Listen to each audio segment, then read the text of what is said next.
23 мемлекеттик орган 168 справканы сурайт. Ал справканы бербесе, эч кандай иш жүрбөйт, эч нерсе кыла албайт, кызмат ала албайт, эч нерсе кыла албайт. Мына байкасаңар, шаарды кыдырып, районду айыл өкмөттөрдү кыдырып, керектүү маалымат алуу үчүн, кээде таптакыр кереги жок эле кагаздар алуу үчүн мына очередте турушат, чуркап жүрүшөт. Бул канча убакыты, канча нерв бул кетип атат. Төлөнгөн баш өлөнгөнчө справка сурап атпайбы органдар.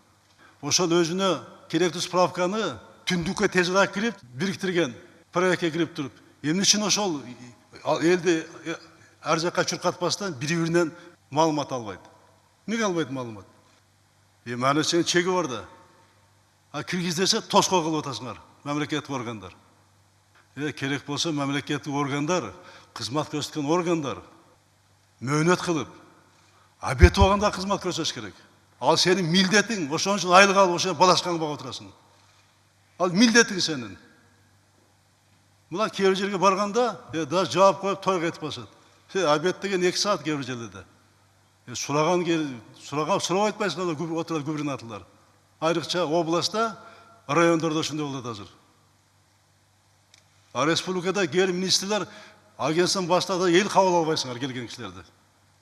Мына каттар келип атпайбы? 3 эсе көбөйдү мына каттар. Не только справка. Мамлекеттик органда талап кылган справкаларды, кагаздарды мамлекеттик органдар элди чуркатпай, бири-бириңерден сурап ала турган система түзүш керек.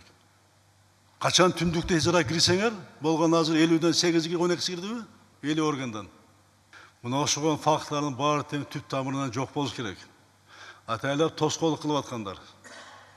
Мамлекеттик элге кызмат көрсөтүүнү жак кылбай аткан органдардын жетекчилерине бул тартипке чыгыш керек булардын баарын тең.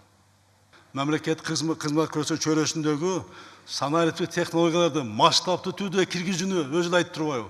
Мен айтып аткан мына азыркы эле мисал. Бул эң биринчи приоритеттүү багытына ошол болуш керек.